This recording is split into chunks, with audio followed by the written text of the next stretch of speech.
ಸಹಕರಿಸಿ ಈ ಒಂದು ಆಗಿರೋ ಅನ್ಯಾಯಕ್ಕೆ ರಾಜಕೀಯ ವ್ಯಕ್ತಿಯ ಅಧಿಕಾರ ಕೇವಲ 5 ವರ್ಷ. ನಿಮ್ಮ ಅಧಿಕಾರಿಗಳು ಅಧಿಕಾರಿಗಳಿಲ್ಲ, ಯಾಕೆಲ್ಲ ಇನ್ನು ಹಿಂದೆ ನಿಂತಿದ್ದೀರಾ? ದಯವಿಟ್ಟು ಬನ್ನಿ ಮುಂದೆ.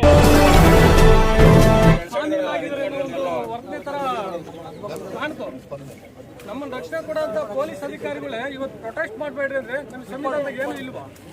ನಾವ್ ಯಾಕೆ ಬದುಕಬೇಕು? ಹಂಗಾರೆ ನಾವು ಕೇಳೋ ಹಕ್ಕಿಲ್ವಾ? ಇಲ್ಲ ಕಣ್ರಿ, ಮತ್ತೆ ಏನು ಹೋಗ್ಬೇಕು? ನಾವು ಎಲ್ಲಿಗೆ ಹೋಗ್ಬೇಕು? ಯಾರಿಗೆ ಕೇಳಬೇಕು? ಕಂಪ್ಲೇಂಟ್ ಆದಟ್ಟು ನಮ್ಮ ಮನೆಗೆ ಹೋಗ್ಬೇಕಾ? ತನಿಖೆ ಮಾಡ್ತೀವಿ ಓರಯ್ಯ ನೀವು ಅಂತ ಹೇಳಿಬಿಟ್ಟು ಅಲ್ಲಿಂದ ಕರ್ಕೊಂಡು ಹೋಗ್ತಾರೆ ಅಂದ್ರೆ ಈಗ ಎಷ್ಟು ಪವರ್ ಇರ್ಬೋದು? ಅವಾಗ ನಮ್ಗೆ ಅನುಮಾನ ಬಂತು, ಓಹೋ ಇವರು ಸೆಕೆಂಡ್ ನಮಗೆ ಬೇಕಾಗಿರೋದು ಆ ಡಾಕ್ಟರ್ದು ಯಾವ್ಯಾವ ರಾಜಕಾರಣಿಗೆ ಕಾಲೋಗಿದೆ ಅಂತ ಒಂದು ಗೊತ್ತಾಗಬೇಕು ಮಾಹಿತಿ. ಯಾಕೆಂದ್ರೆ ಇದರಲ್ಲಿ ಒಬ್ಬೊಬ್ಬರಿಲ್ಲ, ಎಲ್ಲರೂ ಕಳ್ರೆ.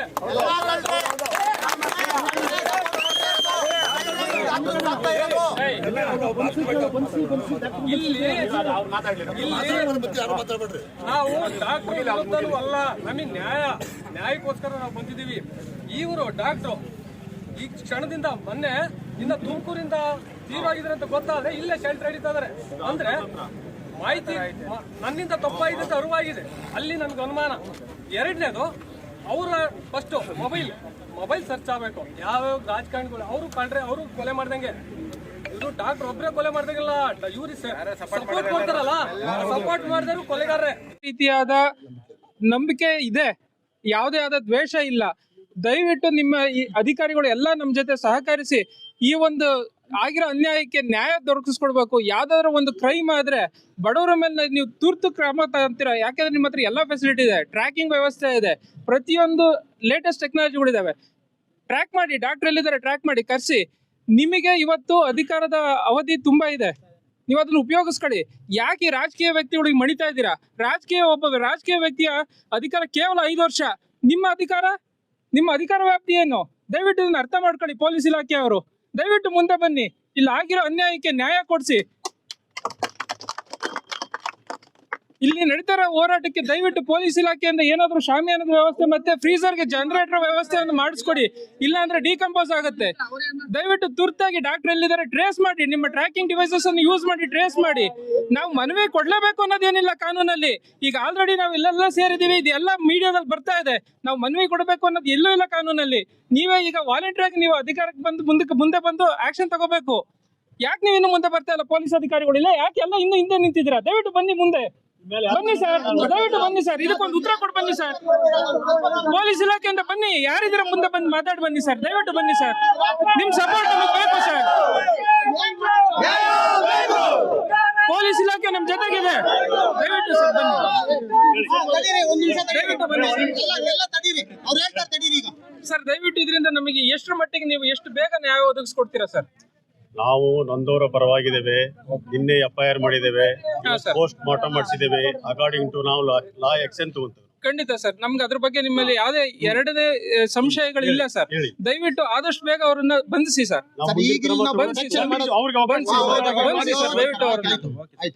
ಅವ್ರನ್ನ ಆದಷ್ಟು ಬೇಗ ಬಂಧಿಸಿ ಸರ್. ಬಂಧಿಸುತ್ತೇವೆ.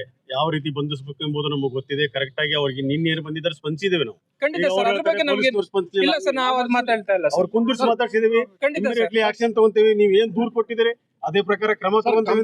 ಮಾಡಿಲ್ಲ ಅಂತ ನಾವು ಹೇಳಿಲ್ಲ ಸರ್.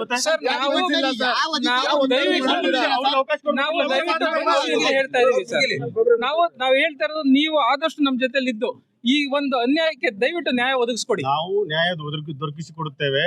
ಅವ್ರು ಏನ್ ಹೇಳ್ತಾರೆ, ಆಸ್ಪತ್ರೆ ಬಂದ್ ಮಾಡಿಸಿ ಅದು ಇದು ಹೇಳ್ತಾರೆ. ಆಸ್ಪತ್ರೆ ನಾವು ಬಂದ್ ಮಾಡಿಸಿ ಅಂತ ಹೇಳ್ತಾ ಇಲ್ಲ ಸರ್. ಯಾಕೆಂದ್ರೆ ಬೇರೆ ಪೇಷಂಟ್ ಬರ್ತಾರೆ, ಅವ್ರಿಗೆ ತೊಂದರೆ ಆಗೋದು ಬೇಡ. ಹಾಸ್ಪಿಟಲ್ ಬಂದ್ ಆಗೋದು ಬೇಡ. ಅವ್ರಿಗೆ ಲೆಟರ್ ಹಾಕ್ಬೋದು. ಕ್ರಮ ಏನೇನು ಆಕ್ಷನ್ ಏನೇನು ಕೊಟ್ಟಿದ್ದಾರೆ, ಇವರು ಟ್ರೀಟ್ಮೆಂಟ್ ಏನ್ ಕೊಟ್ಟಿದ್ದಾರೆ ವೆರಿಫೈ ಮಾಡಿ. ಅದಿಲ್ಲ ಅಂತಂದ್ರೆ ನೀವು ಇಮಿಡಿಯೇಟ್ಲಿ ಬಂದ್ ಮಾಡಕ್ ನಿಮ್ಗೆ ಅವಕಾಶ ಇದೆ ಮಾಡಿ ಅಂತ ನಾವು ಹೇಳ್ಬೋದು. ಅದನ್ನ ಬಿಟ್ಟು ನಾವೇ ಈಗ ಬಂದ್ ಮಾಡಿಸಿ ಅಂತ ಹೇಳಕ್ ತಪ್ಪ. ನಾವು ಅದನ್ನ ಮಾಡ್ತೀವಿ. ಖಂಡಿತ ಸರ್, ದಯವಿಟ್ಟು ಯಾವುದೇ ಅಧಿಕಾರಿಗಳಿಗೆ ಮಣಿಬೇಡಿ ಸರ್. ದಯವಿಟ್ಟು ಯಾವುದೇ ಒಬ್ಬ ಅಥವಾ ಇವ್ರಿಗೆ ಮಣಿಬೇಡಿ ಸರ್. ನಮಗೆ ಒಂದು ಅನ್ಯಾಯಕ್ಕೆ ನ್ಯಾಯ ಕೊಡಿಸ್ಕೊಡಿ ಸರ್.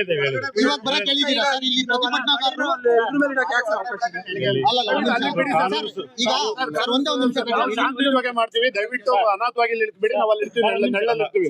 ಅವಕಾಶ ಮಾಡ್ಕೊಂಡು ನೋಡಿ ಸರ್.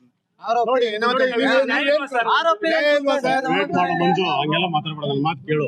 ನಾವು ಕಾನೂನು ಪ್ರಕಾರ ಕ್ರಮ ನೀವು ತಗೊಳ್ತೀವಿ ಮಾಡಿದ್ದೀರಾ ಅಂದ್ರೆ ಶಿಕ್ಷೆ ಕೊಡಬಹುದು ಹೊರತು ಅವ್ನು ಹೊಡೆದು ಕೊಂದಕ್ಕಾಗಲ್ಲ ನಾವು.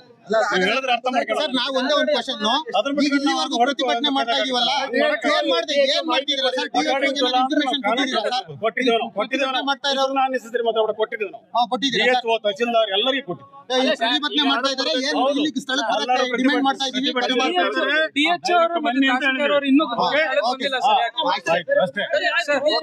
DHO ಬರ್ತಾರೆ ನಮಗೆ ನೇರಳಿಗೆ ಅವಕಾಶ ಮಾಡಿಕೊಡಕ್ಕಿಲ್ವಾ ಸರ್? ಇಲ್ಲಿ ಸಾರ್ವಜನಿಕರು ಅಲ್ಲ ಸರ್ ಒಂದೇ ಒಂದು ನಿಮಿಷ ಸುಮ್ಕಿರಿ.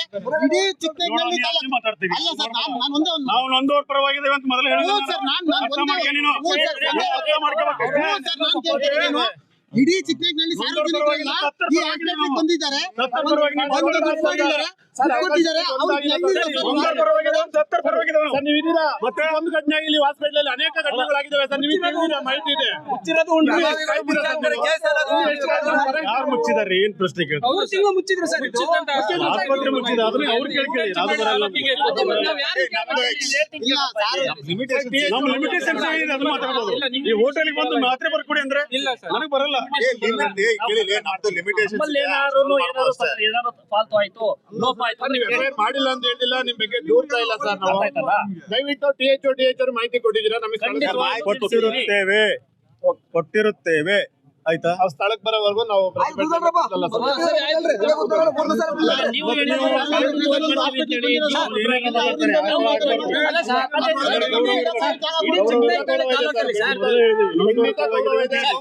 ಚಿನಾಡಿ ತಾಲೂಕಲ್ಲಿ ಆಸ್ಪತ್ರೆಗಳಿಗೆ ಈ ಘಟನೆ ಎಲ್ಲಾದ್ರೂ ಆಗಿತ್ತ ಸರ್? ಇದೊಂದು ಹಾಸ್ಪಿಟಲ್ ಬಿಟ್ಟು ಇನ್ನೆಲ್ಲರೂ ಆಗುತ್ತಾ ಸರ್? ಇದೊಂದು ಹಾಸ್ಪಿಟಲ್ ಬಿಟ್ಟು ಇನ್ನೆಲ್ಲೂ ಆಗಿಲ್ಲ ಸರ್. ಪ್ರತ್ಯಕ್ಷ ನಾನೇ ಇದೀನಿ ಸರ್.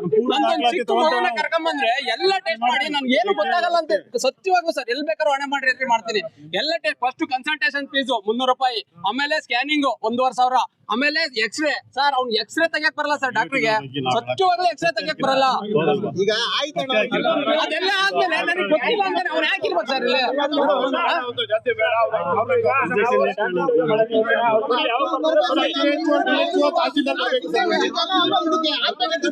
ಏನೇನು ಮಾತಾಡ್ತೀವಿ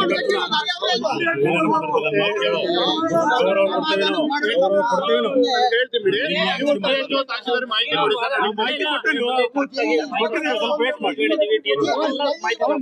ಅವ್ನು ಏನೇನು ಮಾತಾಡ್ತಾರೆ? ಸರ್ ಇಲ್ಲಿ ಏನೇನಾಗುತ್ತೆ ಅಂತ ಎಲ್ಲರಿಗೂ ಗೊತ್ತಿದೆ ಸರ್, ಎಲ್ರಿಗೂ ಗೊತ್ತಿದೆ. ದಯವಿಟ್ಟು ಯಾರು ಏನು ಮಾತಾಡ್ಬಿಡಿ. ಪರ್ಸನಲ್ ಕ್ವಶನ್ ಅವಕಾಶ ಕೊಡ್ರಿ. ನಮ್ ಚಿಕ್ಕನಹಳ್ಳಿ ತಾಲೂಕಲ್ಲಿ ಎಲ್ಲಿಂದ ಬರ್ತಾ DHO ಬರುತ್ತೆ ಸರ್. ಅಲ್ಲಿಗೂ ಅವಕಾಶ ಯಾಕೆ ಸರ್ ಕೊಡಲ್ಲ? ಈಗ ಹಾಸ್ಪಿಟಲ್ ಅಲ್ಲಿಂದ ಅಲ್ವಾ ಸರ್ ಪ್ರಾಬ್ಲಮ್ ಇರೋದು ಒಳಗಡೆಯಿಂದ? ಅವತ್ತು ಯಾರು ಪೊಲೀಸರು ಇರ್ಲಿಲ್ವಲ್ಲ ಸರ್? ಆಯ್ತು ಸರ್, ಹೇಳಿ ಸರ್. ಕಾನೂನು ಸುವ್ಯವಸ್ಥೆ ದೃಷ್ಟಿಯಿಂದ ಹಾ ಸರ್. ನಾವಿಲ್ಲಿ ನಿಮ್ಗೆ ಅವಕಾಶ ಕೊಟ್ಟಿದ್ದೀವಿ ಆಯ್ತಾ? ಹೌದು ಸರ್. ನಾವು ಅಹಿತಕರ ಏನು ಮಾಡಿಲ್ಲ ಸರ್. ಏನೋ ಮಾತಾಡು. ಇಲ್ಲ ಸರ್ ಹೇಳಿ. ಮಾತಾಡು. ಇಲ್ಲ ಪರವಾಗಿಲ್ಲ ತಿಳ್ಕೊಂಡ್ಯಾ? ಹೇಳಿ ಸರ್. ಕಾನೂನು ಸುವ್ಯವಸ್ಥೆ ಕಾಪಾಡುವ ದೃಷ್ಟಿಯಿಂದ ನಾವು ಇಲ್ಲಿ ಅವಕಾಶ ಕೊಟ್ಟಿದ್ದೀವಿ. ಹಾ. ಡಾಕ್ಟರ್ ಮೇಲೆ FIR ಆಗಿದೆ, ಕಾನೂನು ಕ್ರಮ ಜರುಗಿಸುತ್ತೇವೆ. ಓಕೆ, ಅವ್ರಿಗೆ ನಿನ್ನೆ ಅವ್ರಿಗೆಲ್ಲರಿಗೂ ಹೇಳಿದ್ದೀವಿ.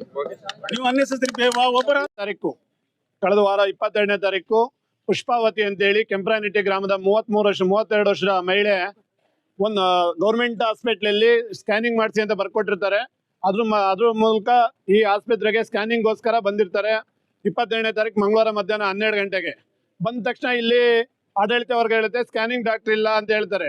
ಅನಂತರ ನೋವು ಅಂತ ಮಹಿಳೆ ಹೇಳಿದಾಗ ಯಾವ ಇಂಜೆಕ್ಷನ್ ಕೊಟ್ಟರೋ ಗೊತ್ತಿಲ್ಲ, ಇಂಜೆಕ್ಷನ್ ಕೊಟ್ಟಿದ್ದಾರೆ. ಇಂಜೆಕ್ಷನ್ ಕೊಟ್ಟು ಕೆಲವೇ 10 ಸೆಕೆಂಡಿಂದ 30 ಸೆಕೆಂಡ್ ಒಳಗಡೆ ಮಹಿಳೆ ಇಮಿಡಿಯೇಟ್ಲಿ ಅನ್ಕಾನ್ಸ್ಟೆನ್ಸಿ ಆಗಿದೆ, ಕೋಮಾ ಸ್ಥಿತಿಯಲ್ಲಿ ಪ್ರಜ್ಞೆ ತಪ್ಪಿದೆ. ಪ್ರಜ್ಞೆ ತಪ್ಪಿದ ತಕ್ಷಣ ಇಲ್ಲಿನ ಆಡಳಿತ ವರ್ಗನೇ ಹುಡುಗ ಒಬ್ಬ ಅವ್ರ ತಮ್ಮ ಮಹಿಳೆ ತಮ್ಮ ಬಂದಿರ್ತಾನೆ, ಅವನೇ ಹೇಳ್ತಾನೆ ಇಲ್ಲೇ ಸಿಬ್ಬಂದಿನೇ ತಾರಾತೂರಿಲಿ ಆಟೋ ಅವರೇ ಸ್ವತಃ ಆಟೋ ಕರೆಸಿ ಸಿಬ್ಬಂದಿ ವರ್ಗನೇ ಅವ್ರನ್ನ ಸರ್ಕಾರಿ ಚಿಕ್ಕನಾಯಕನಹಳ್ಳಿ ಸರ್ಕಾರಿ ಆಸ್ಪತ್ರೆಗೆ ಶಿಫ್ಟ್ ಮಾಡಿರ್ತಾರೆ. ಅಲ್ಲಿನ ವೈದ್ಯಾಧಿಕಾರಿಗಳು ಹೆಚ್ಚಿನ ಚಿಕಿತ್ಸೆಗೆ ತುಮಕೂರು ಕಳಿಸಿರ್ತಾರೆ. ಅಲ್ಲಿ ಒಂದು ವಾರ ಟ್ರೀಟ್ಮೆಂಟ್ ಮಾಡಿರ್ತಾರೆ. ಕೋಮಾದಿಂದ ಆಚೆ ಬಂದಿರಲ್ಲ ಮಹಿಳೆ. ನಿನ್ನೆ ಮಧ್ಯಾಹ್ನ ಮಹಿಳೆ ತೀರೋಗಿರ್ತಾರೆ.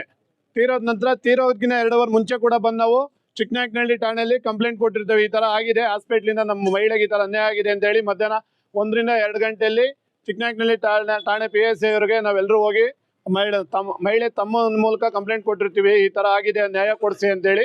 ಕಂಪ್ಲೇಂಟ್ ಕೊಟ್ಟು ಒಂದು 5-6 ಅವರ್ ಆದ ನಂತರ 4-5 ಅವರ್ ಆದ ನಂತರ ಮಹಿಳೆ ತೀರೋಗಿದೆ ಅಂತ ತುಮಕೂರಿಂದ ನಮಗೆ ಫೋನ್ ಮೂಲಕ ಹೇಳ್ತಾರೆ. ಅನಂತರ ಬಂದು ಕಂಪ್ಲೇಂಟ್ ಕೊಟ್ಟಿದ್ದೀವಿ, FIR ಮಾಡಿದ್ದಾರೆ. ಈ ಮಹಿಳೆ ತೀರೋಗ್ಲಿಕ್ಕೆ ನಮಗೆ ಸಂಪೂರ್ಣವಾದ ಅನುಮಾನ ಆಸ್ಪತ್ರೆ ಸಾಯಿಗಂಗಾ ಆಸ್ಪತ್ರೆ ಮೇಲೆ ಸಂಪೂರ್ಣವಾದ ಅನುಮಾನ ಇದೆ. ಅದೇ ರೀತಿ ನಾವು ಕಂಪ್ಲೇಂಟ್ ಕೂಡ ಕೊಟ್ಟಿರ್ತೀವಿ. FIR ಕೂಡ ಆಗಿದೆ. FIR ಆಗಿ 15ರಿಂದ 16 ಗಂಟೆ ಕಳೆದ್ರೂ ಕೂಡ ಯಾವುದೇ ಇಲಾಖೆ ಅವ್ರನ್ನ ಬಂಧಿಸಿರಲ್ಲ, ಯಾವುದೇ ಕ್ರಮ ತಗೊಂಡಿಲ್ಲ. ಯಾಕೆಂದ್ರೆ ಇದೊಂದೇ ಘಟನೆ ನಡೆದಿಲ್ಲ, ಕೆಲವು ಸುಮಾರು ಘಟನೆಗಳು ನಡೆದಿದ್ದಾವೆ. 2ರಿಂದ 3 ಘಟನೆಗಳಲ್ಲಿ ಮೃತದೇಹ ತಂದು ಇದೇ ಮೆಟ್ಲು ಮೇಲೆ ಇಟ್ಕೊಂಡು ಮಾಡಿದ್ದಾರೆ. ಯಾಕೆಂದ್ರೆ ಈ ಹಾಸ್ಪಿಟ್ಲಲ್ಲಿ ನಕಲಿ ಡಾಕ್ಟರ್ ಇದ್ದಾರೆ, ನಕಲಿ ನರ್ಸ್ಗಳಿದ್ದಾರೆ. ಅವತ್ತು ಈ ಮಹಿಳೆಗೆ ಯಾರು ಶುಶ್ರೂಷೆ ಮಾಡಿದ್ರು ಅವತ್ತು ಯಾವುದೇ ಡ್ಯೂಟಿ ಡಾಕ್ಟರ್ ಇರೋದಿಲ್ಲ. ಯಾರೋ ಏನೋ ಇನ್ನೂ ಟ್ರೈನಿಂಗ್ ಬಂದಿದ್ರು, ಕಾಲೇಜಿಗೆ ಬಂದಿದ್ರು ಇಬ್ರು ಹುಡುಗಿಯರು. ಆ ಹುಡುಗಿಯರು ಯಾರು ಅಂತೇಳಿ ನಮ್ಮ ಹುಡುಗ ಹೇಳ್ತಾನೆ, ಯಾರು ಅನುಭವ ಇಲ್ಲದಂತ ಇಬ್ರು ನಕಲಿ ನರ್ಸ್ಗಳು ಇಂಜೆಕ್ಷನ್ ಯಾವ ರೀತಿ ಕೊಟ್ಟರು, ಓವರ್ ಡೋಸ್ ಕೊಟ್ಟರು, ಇಲ್ಲ ಯಾರು ಅನಾವಶ್ಯಕ ಇಂಜೆಕ್ಷನ್ ಕೊಟ್ಟರು ಗೊತ್ತಿಲ್ಲ. ಅದರಿಂದಲೇ ನಮ್ಮ ಮಹಿಳೆ ಮೃತಪಟ್ಟಿರ್ತಾರೆ. ಹಾಗಾಗಿ ನಾವು ಕಂಪ್ಲೇಂಟ್ ಮಾಡಿ ನ್ಯಾಯ ಬೇಕು, ಇನ್ನೊಂದು ಕುಟುಂಬಕ್ಕೆ ಇನ್ನೊಬ್ಬರಿಗೆ ಈ ರೀತಿ ಅನ್ಯಾಯ ಆಗಬಾರ್ದು ಅಂತೇಳಿ ಪ್ರತಿಭಟನೆ ಹಮ್ಮಿಕೊಂಡಿದ್ದೀವಿ. ನೀವು ತಮ್ಮ ಮೂಲಕ ನ್ಯಾಯ ಕೊಡಬೇಕಾಗಿ ದಂಡಾಧಿಕಾರಿಗಳಲ್ಲಿ ಮನವಿ ಮಾಡ್ಕೊಂಡಿವಿ ಸರ್. ಮನವಿ ಹೇಳಿಕೆ ಮುಖಾಂತರ ಮನವಿ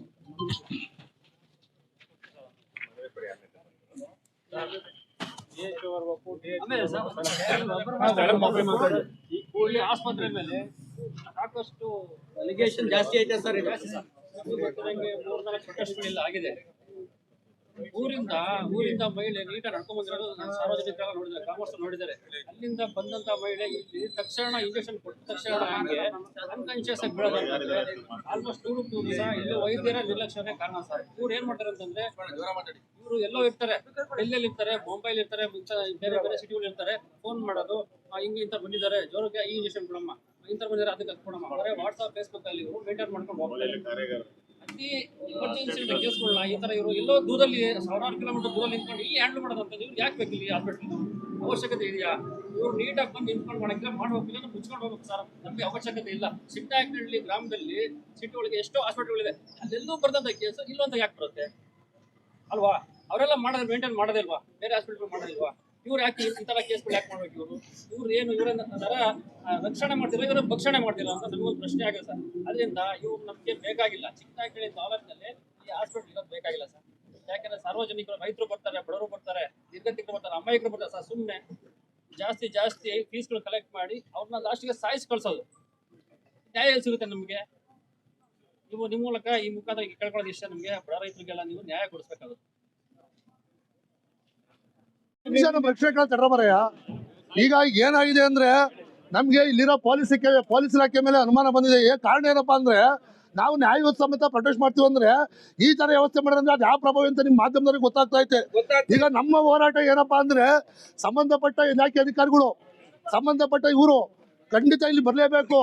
ಯಾರೋ ನಾಲ್ಕು ಬಂದಿರೋದು ಇಲ್ಲಿ ಪಕ್ಷಾತೀತವಾಗಿ ಬಂದಿರೋದು, ಯಾರೋ ಪಕ್ಷದ ಪರ ಅಲ್ಲ, ಯಾರೋ ಅವ್ರ ಡಾಕ್ಟರ್ ವಿರುದ್ಧನೂ ಅಲ್ಲ. ನಮಗೆ ಅನ್ಯಾಯ ಆಗಿದೆ, ನ್ಯಾಯ ಕೊಡಿಸ್ಬೇಕು. ಕೊಡ್ಲಿಲ್ಲ ಅಂದ್ರೆ ಈಗ ನಾವು 3 ಗಂಟೆವರೆಗೂ ನೋಡ್ತಾ ಇದೀವಿ. ಇದೊಂದು ಮಾಧ್ಯಮದವ್ರಿಗೆ ನನ್ನ ಪ್ರಶ್ನೆ, ದಯವಿಟ್ಟು ಯಾರು ಸಾರ್ವಜನಿಕರು 3 ಗಂಟೆವರೆಗೂ ನೋಡ್ತೀವಿ. 3 ಗಂಟೆ ಮೇಲೆ ಈ ಘಟನೆ ನಡೆದ್ರೆ ಅದು ನೇರವಣೆ ಪೊಲೀಸ್ ಇಲಾಖೆ ಹೋಗ್ಬೇಕಾಗತ್ತೆ. 3 ಗಂಟೆವರೆಗೂ ಶಾಂತಿಯುತ ಪ್ರತಿಭಟನೆ ಮಾಡ್ತೀವಿ. ಅಷ್ಟೊಳಗೆ ಸಂಬಂಧಪಟ್ಟ ಅಧಿಕಾರಿಗಳಿಗೆ, ಇಲ್ಲಿರೋ ಪೊಲೀಸ್ ಇವರು ಆರಕ್ಷಕರು, ಸಂಬಂಧಪಟ್ಟ ಅಧಿಕಾರಿಗಳು ಮಾಹಿತಿ ಕೊಟ್ಟು 3 ಗಂಟೆ ಒಳಗೆ ಬಂದ್ರೆ ನೇರವಾಗಿ ನಾವು ಶಾಂತಿಯುತ ಪ್ರತಿಭಟನೆ ಮಾಡ್ತೀವಿ. 3 ಗಂಟೆ ಮೇಲೆ ಬಂದ್ರೆ ಅದಕ್ಕೆ ನೇರವಣೆ ಈ ಪೊಲೀಸ್ ಇಲಾಖೆ, ಗೃಹ ಇಲಾಖೆ, ಈ ಸರ್ಕಾರದ ಮಂತ್ರಿಗಳು ಅಂತ ನಾನು ಹತ್ರ ಹೇಳ್ತಾ, ಈ ಸರ್ಕಾರಕ್ಕೆ ಇಂಥ ಸಾವಾದ್ರೂ ಕೂಡ ಯಾರೇ ಒಬ್ಬ ರಾಜಕೀಯ ವ್ಯಕ್ತಿ ಇರ್ಬೋದು, ಅವ್ರು ಇವತ್ತು ಹೇಳಲ್ಲ. ಆ ಸರ್ಕಾರದ ಮಿನಿಸ್ಟ್ರು ನನಗೆ FIR ಆಯ್ತು ಎಲ್ಲ ವಿಡಿಯೋದ್ರೆ, ಇವತ್ತವರೆಗೂ ಒಬ್ಬ ಮಿನಿಸ್ಟ್ರು ಸೌಜನ್ಯಕ್ಕೂ ನಮ್ಮ ರಾಜಕೀಯ ಮಾತಾಡ್ತಾ ಇಲ್ಲ. ಯಾಕೆಂದ್ರೆ ನಮ್ಮ ಸಮಾಜ ಆ ಸ್ಥಿತಿ ಹಿಂದುಳಿದೈತೆ. ಈಗ ಏನ್ ಬಿಡಪ್ಪ, ಇವು ಅಲ್ಮಾರಿ ಸಮಾಜ ಇಲ್ಲೆಲ್ಲ ಕೂಗಾಡ್ತಾರೆ ಹೋಗ್ತಾರೆ ಅಂತ ಅವ್ರ ಕನ್ಸರ್, ಅವ್ರ ಕಲ್ಪನೆ. ಯಾವುದೇ ಕಾರಣಕ್ಕೂ ನಮ್ಮ ಜೀವ ಹೋದ್ರೂ ಪರವಾಗಿಲ್ಲ. 50 ನಮ್ಮ ಮೇಲೆ 50 ಕೇಸ್ ಹಾಕಿರುವ ಕೇಸ್ಗೆ ಜಗ್ಗಂತರು ನಮ್ ಬಲ್ದ್ರು ಯಾರು ಇಲ್ಲ ಇಲ್ಲಿ. ಆ ಕೇಸ್ ಎಂತ ಕೇಸ್ ಹಾಕಿರೋ ಪರ್ಸೆಂಟ್ನಿಂದ 3 ಗಂಟೆವರೆಗೂ ದಯವಿಟ್ಟು ಇಲ್ಲಿರೋ ತಡಪಿಲ್ಲಿ ಈಗ ಒಂದು ಮನವಿ ಬರ್ದು ಕೊಡ್ತೀವಿ. ಇಲ್ಲಿರೋ ಪೊಲೀಸ್ ಇಲ್ಲಿಗ ನಾವು ನಿಮ್ಮ ಮುಖಾಂತರನೇ ಇಲ್ಲಿರೋ ಸರ್ಕಲ್ ಇನ್ಸ್ಪೆಕ್ಟರ್ ಆಗ್ಬೋದು, ಅವ್ರಿಗೆ ಮನೆ ಕೊಡ್ತೀವಿ.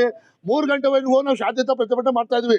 3 ಗಂಟೆ ಮೇಲೆ ನಾವು ತದನಂತರ ಏನೋ ನಾವು ಇದಾಯ್ತು ಅಂದ್ರೆ ಅದು ನೇರವಣೆ. ನಮಗೊಂದು ನಮ್ಮ ಸಾವು ಐತೆ, ನಮಗೂ ಒಂದು ಪೇಷನ್ಸ್ ಅನ್ನೋದೈತೆ, ನಮಗೊಂದು ಸಮಾಧಾನ ಐತೆ. ನಮ್ಮ ಸಮಾಧಾನ ಪರೀಕ್ಷೆ ಮಾಡಬೇಡ್ರಿ. ನೀವು ಪರೀಕ್ಷೆ ಮಾಡೋದು ನೇರ ಇಲಾಖೆ ನೀವೇ ಆಗ್ತೀರಾ.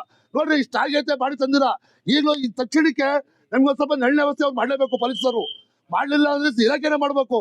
ಮಾಡಲಿಲ್ಲ ಅಂದ್ರೆ ಉಗ್ರ ಹೋರಾಟ ಮಾಡ್ತೀವಿ. ಮುಂದಿಂದಾಗಿ ಅವರೇ ನೇರವಣೆ ಅಂತ ನಾನು ಹೇಳ್ತಾ ನಾನು ಮಾತು ಮುಗಿಸ್ತಾ ಇದ್ದೀನಿ. ಜೈ ಹಿಂದ್. ನೇರವಾಗಿ ಈ ಆಸ್ಪತ್ರೆ ವ್ಯವಸ್ಥಾಪಕರೇ ಕಾರಣ.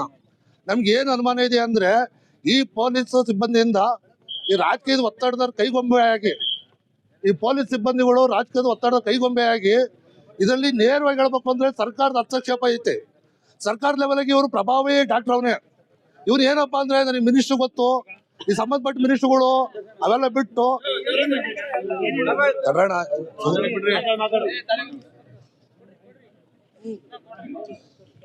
ಎಲ್ಲ ಹೇಳ್ತಾರಂತ ಅವ್ರ ಇವ್ರ ಹತ್ರ. ನನಗೆ ಸರ್ಕಾರ ಲೆವೆಲ್ಗೆ ಸಂಬಂಧಪಟ್ಟ ಅಧಿಕಾರಿಗಳು ಅವ್ರೆ, ಸರ್ಕಾರ ನಮ್ಮ ಪರ ಇದೆ, ನಾನು ಸರ್ಕಾರದ ಅಂಗ ಆಗಿದ್ದೀನಿ ಅನ್ನೋದು ನಿನ್ನ ಕಲ್ಪನೆ. ನಾವು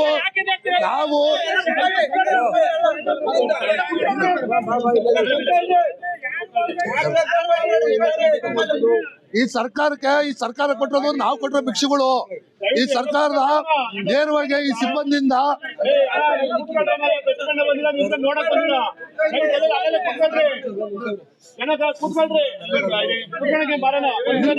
ಮಾತಾಡಕ್ ಬಿಡ್ರ ಮರೆಯ